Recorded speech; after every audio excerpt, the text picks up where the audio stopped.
예, 여러분 안녕하십니까? 40 총선을 대패를 하고 나서 보수 우파, 특히 광화문의 자유 우파 아스팔트에서 태극기를 흔들며 연수로 말하면은 이 대통령 박근혜 대통령 탄핵부터 시작해가지고 6, 7년 동안이나 정말 이 많은 세월을 보내면서 정말 절망하고 좌절하고 낙심하고 비난받고 이번에는 절망 가운데서 이 스스로 잠 못 이루고 스스로 한탄하면서 자조하는 사람들이 많고 또 외부의 비난과 조소를 받는 이런 그 마당이 되어졌는데 저도 개인적으로 정말 많은 그 주변에 이제 사람들이 참 어떻게 이제 말을 할까 만날까 또 주변에 많은 사람들이 이럴 수가 있느냐. 오늘도 전화를 몇 통화 받고 글도 몇 군데 이렇게 받게 되어졌는데요. 이 분노와 더불어 절망과 뒤섞여서 이런 것들이 있는데 왜 그러면서 며칠을 지나면서 저는 이 광화문 애국 세력이 다시 일어나야 할 용기가 어디서 다시금 생기느냐. 이제 물론 떨어져 나갈 사람도 많이 있겠지요. 그런데 깊이 묵상을 하고 기도하고 또 보는 가운데 우리는 64만 명이라고 하는 이 사람들, 찍었다고 하는 사람들, 여기에 부정투표 이런 것을 전수조사도 반드시 해봐야 될 필요가 있다는 것도 확실합니다. 2.3%밖에 이것을 못 얻느냐. 자, 이렇지만은 왜 그런데도 불구하고 이렇게 광화문 애국 세력이 다시 일어나야 하겠는가 하는 점에서 이 많은 사람들이 의문을 갖고 비난을 하지만은 이제 끝났다 이런 이야기도 많이 있지만은 첫째로 세 가지로 말씀을 드리도록 하겠습니다. 첫째는 이 전 목사님의 위대한 영도력입니다. 영웅적인 지도력, 이게 감탄을 자아낼 수밖에 없습니다. 정말 전 목사님이 이번에는 쓰러져서 더 이상 일어나지 못할 거다, 병날 거다, 다시는 절망하고 이제는 건유도 나올지도 못할 것이라고 생각했는데, 자, 그 다음 날 전 목사는 자 이렇게 어떻게 하는가 유심히 모든 사람이 지도자를 쳐다보는 거죠. 자, 쳐다보는데 이렇게 지금 무덤에 조용기 목사님의 그 무덤에 찾아가서 자 이렇게 지금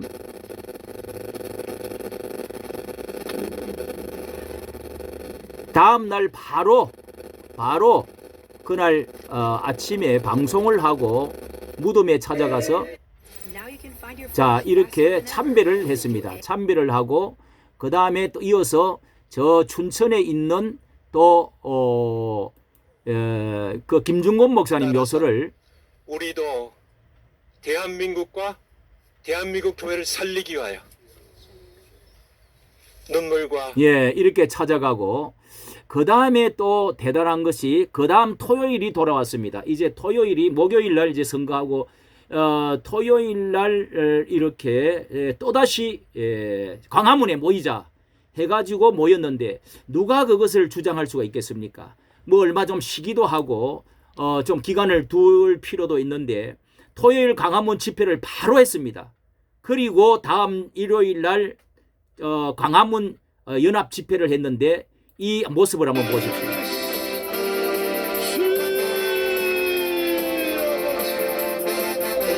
자, 이런 집회에서 이제 물론 그 교회 교인들과 얼마에 이제 따르는 사람들만 모였겠죠. 그런데 결코 적게 모인 것이 아닙니다.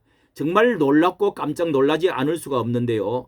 여기에서 발언을 하는 그동안에 제가 종합을 해서 들어보니까 64만 명이면은 이 강한 팀이 600만보다도 더 위대하다.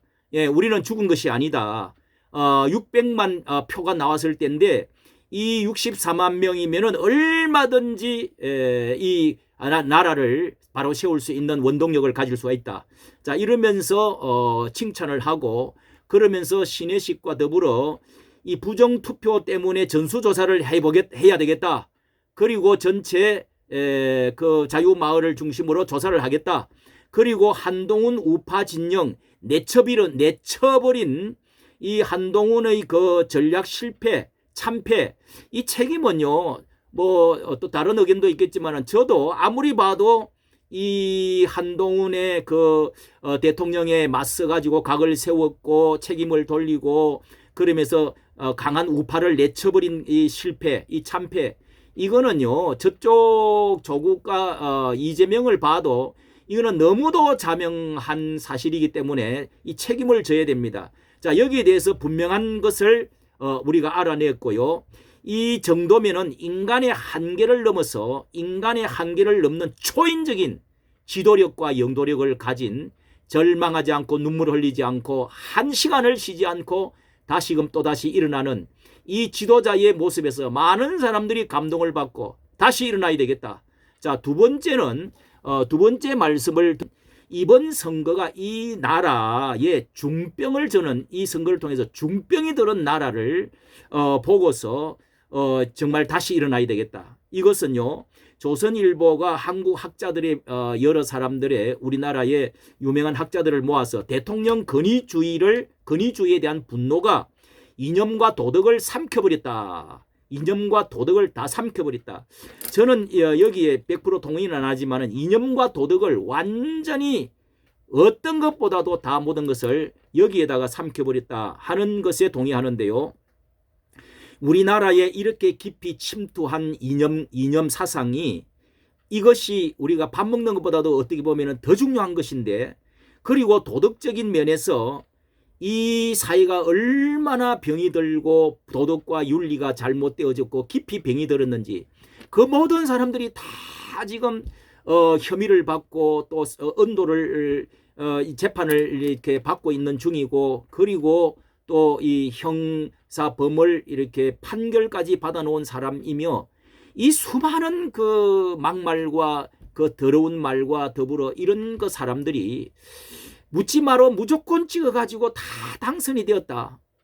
이거는요 병든 우리의 이념을 가르쳐주고 있습니다. 이 나라가 얼마나 이념적으로 병들었는지, 그리고 얼마나 사회적 도덕적으로 병이 들었는지, 이 여론이라든지 국민의 눈높이 이야기를 하고 대통령을 심판을 해야 된다, 이런 말을 하지만은, 이런 것을 주장을 하지만은, 이런 것은 제가 볼 때는요 사람이 얼마나 국민들이 100% 국민들이 다 옳다 이렇게 말하지만은 선동에 얼마나 취약한지, 우리가 이 한때는 박헌영에 의해서 76%가 선동당해가지고 이 도장을 다 찍어줬지 않았습니까? 그걸 마뎁자루로 가지고 북한에 올라가서 김일성이가 그 이야기를 듣고 쳐내러 온 거 아닙니까?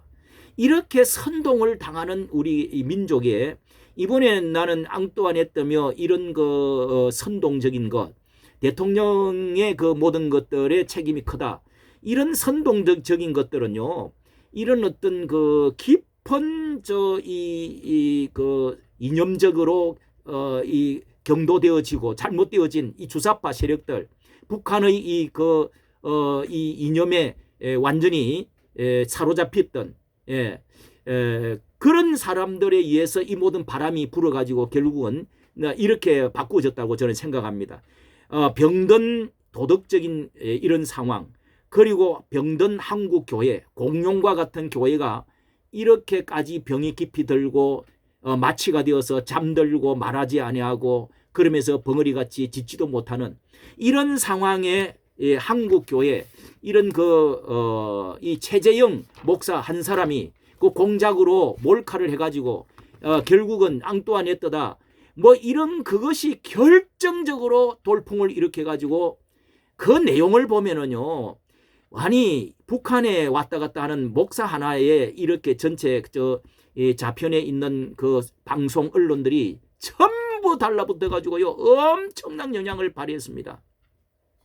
이렇게 선동적인 것에 죽어가는 중병 환자가 되었다 하는 것을 저는 느꼈습니다. 그리고 세 번째는요, 성경적인 이 인사이트를 깊이 한번 묵상을 해봤습니다.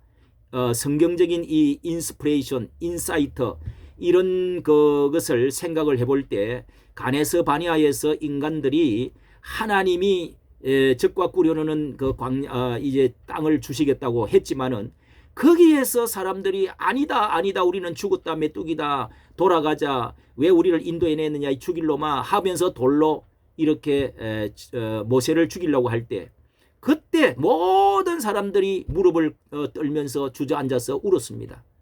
이렇게까지 이런 상황이 저는 생각이 났고 그래서 너희들은 40년 동안 못 들어간다. 40년 38년을 더 광야 생활을 시련을 겪고 적과 꿀이 흐르는 땅을 나라를 세울 수가 있다. 이렇게 해서 연장이 된 것 아닙니까? 생각이 났고요. 그리고 바알에게 무릎 꿇지 않는 7,000명이 남아있다고 남은 자 그루터기가 이사야서 6장에서 말하는 대로 다 상수리 나무 밭나무가 배임을 당하여도 남은 그루터기를 하나님이 10분의 1을 남겨놓았다. 이렇게 말씀하는 것을 저는 생각했습니다. 그렇다. 이렇게 해서 결국은 다니엘이 70년이 이제 차면은 그때 되면은 삼배옷을 입고 이렇게 금식하면서 죄를 무릅쓰고 기도했을 때 그 다음 해에 586 BC 586 그 다음 해에 바로 이 바사의 고레스가 쳐들어와 가지고 이 다니엘을 만나고 결국은 빗장의 문을 열고 새로운 해방의 길이 우리나라의 남북 통일이 곧 어느 시간에 1년 후에 이 어두움과 이 부패와 가운데 기도하고 끝까지 참고 견디면은 어떻게 어떤 일들이 일어날지 저는 그런 어떤 확신이 왔습니다. 김정은이가 어떤 상황이 벌어질지 이런 상황을 생각하면서 기대를 갖고 믿음을 갖고 있어야 되겠다. 다시 일어나야 되겠다. 이순신이가 배 12척이 우리에게는 12척의 배가 있습니다. 그렇게 해서 노량해전에서 한산섬 달 밝은 밤에 수루에 올라서 큰 칼 옆에 차고 어디선가 들려오는 일성화가 나의 애를 끊고 있구나. 이런 심정으로 전 목사님이 우리 또 이 그 강화문에 이 애국 우파들이 주저앉았다가 울었다가 땅을 치다가 다시금 일어나게 되는 이유가 바로 이런 데가 있는 것입니다. 이것이 앞으로 또 분명히 말하건대 이 좌파 세력의 그 무서운 그런 그 속성들을 볼 때 절대로 대통령이 이 탄핵을 계속 밀고 나가게 돼 있습니다. 이것이 지금 4년 5년 동안에 강화문에서 계속적으로 해왔는데 수십 차례 100차례 지금 계속해가 연설하는데 그 불을 안 붙이겠습니까? 그 사람이 선동을 안 하겠습니까? 결국은 어떤 제목을 붙여서 강우병을 제목을 붙이든지 어떤 무엇을 해가지고 그 사람들이 힘을 합쳐가지고요. 이 결국은 이 한동훈도 말이죠.